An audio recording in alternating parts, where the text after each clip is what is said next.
Borderline şəxsiyyət pozuntularından danışmaq istəyirəm. Bu insanlarda hansı xüsusiyyətlər olur, necə davranılır? Borderline şəxsiyyət pozuntuları olan insanlarda adətən bunlar uşaqlıq vaxtı tərk edilmə qorxusu yarandığına görə valideyn tərəfindən daim buna məruz qaldıqlarına görə düşünürlər ki, hər kəs onları tərk edə bilər, çox asanlıqla.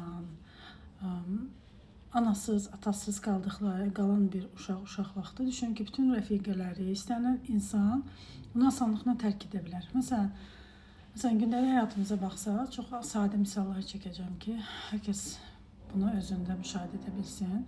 Məsələn, bir rəfiqə ilə düşünürsən ki, o qız sizinlə rəfiqə ola bilməz, dost ola bilməz, sizi saya bilməz məktəb dövründə də.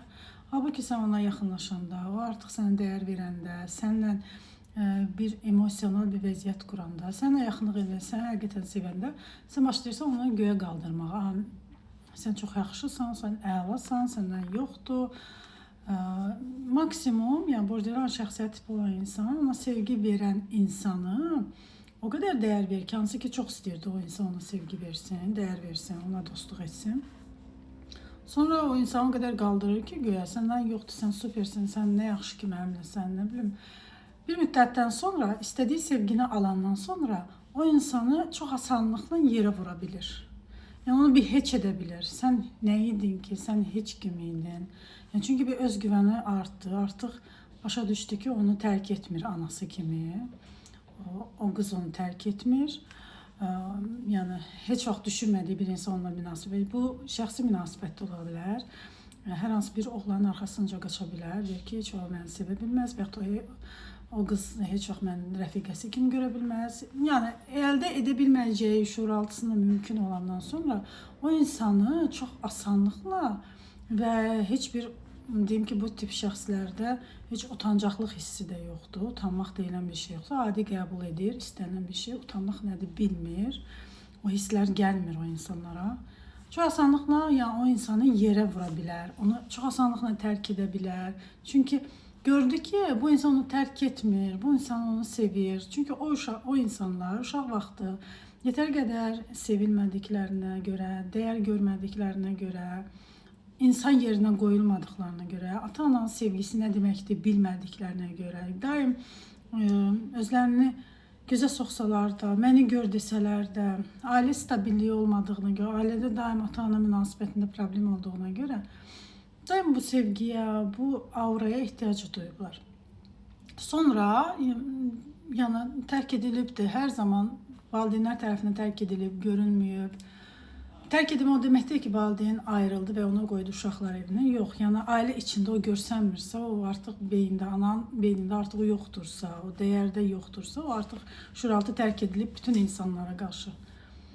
Və o yeni insanlar görəndə, əl çatmaz bir insan əl çatanda, o artıq onun üçün bir dəyərsizlik, bir heçsizləşir. Onu yerə vurur, sonra növbəti bir insana keçir. Həyatı boyu bir növbəti insana keçərək ondan özünə lazım olub istifadə edir, sonra atır, istifadə edir, atır və daim bu döngünün içində olur. Məsələn, o insan özünə uyğun istifadə edir də. Məsələn, ünsiyyət qurur ki, ünsiyyət ona görə qurur ki, mənə faydalı olsun, hardasa, nəyisə işimə yarasın, mənim işimi görsün və asanlıqla ona bir yox desin, bir sakitləşsin. Bu onun öz üzərində düşünür ki, başqalarının üzərində qələbə alır, valideynin ona yaşatdığının qisasını alır. Məsələn, bir dənə misal çəkim. Məsələn, o insan psixoloq, pasiyent arasında olarsa. Pasiyent deyir ki, borderline şəxsiyyət pozuntuludur. Gah elə, gah belədir, emosional tarazlığı yoxdur, nə istədiyini bilmir. Tez-tez emosiyaları dəyişir, tez-tez bir haldan, emosional və sevincdən asanlıqla kədərə düşə bilir, depressiya düşür, sonra tez çıxır ondan. Tez çıxır, gülməsi lazım olan yerdə ağlayır, ağlaşması lazım olan yerdə gülür, bilmir nə hiss edir. Deyim ki, bu terapiya alınacaq bir prosesdir. İnsan sırf bunun üzərindən terapiya alım deyirsə, digər şəxsiyyət pozuntuları qoyaq kənara. Yəni bir kurs deyir ki, mən bunu, yaxud da bir neçə, 1, 2, 3 kurs deyir ki, mən bu şəxsiyyəti düzəltmək istəyirəm. Bu dibdən, valideynlər və şuraltıdan gəldiyinə görə bu bəli terapiya etmək mümkündür. 3 aylıq bir proqram, vəziyyəti yüngül orta ağır vəziyyətinə baxaraq və davranış terapiyaları, müəyyən texnikalardan istifadə edir. Sırf bu davranışın üzərində lazım gəlirsə psixiatrik ağır vəziyyətlərdə müalicədə tələb olunur psixoloqla bərabər. Sırf bunun üzərindən gələrsə, amma biz gəlmirik. Bu, yəni sırf məndə borderline şəxsiyyət var. Və yaxud da ki, insan heç terapiyaya gəlmir ki, mən müəyyənləşdirim hansı şəxsiyyət tipindəyim. Mən narsistəm, mən şizoidəm. Yəni heç bir şəxsiyyət tipinə görə biz müalicəyə gəlmirik. Biz sadəcə o vaxt gəlirik ki, mənim falan münasibətim alınmır. Nə bilim, yoldaşımla alınmır, uşaqla alınmır. Mənim beynimdə o qədər düşüncələr var, susmayan bir düşüncələrim var. Özümlə tək qala bilmirəm, bastırmaq istəyirəm, gəzmək istəyirəm, nəyisə etmək istəyirəm ki, bu fikirlər özümdən çıxsın, getsin. Heç nə özündən çıxıb və heç yana da getmir. Sən sadəcə gəzməklə, bastırmaqla, arzularla və digərlərlə ünsiyyəti istifadə etmək niyyəti ilə. Məsələn, bir depressiyada olan insan digər pozitiv insanla ünsiyyətə girir ki, mən özümü yaxşı hiss edim. Sən bundan digər insanın enerjisini olursan. Necə ki, pasiyent psixoloqa zəng eləyir, deyir ki, falan işim var, gəlmək istəyirəm, məsləhət etmək istəyirəm və psixoloqu gözlədir.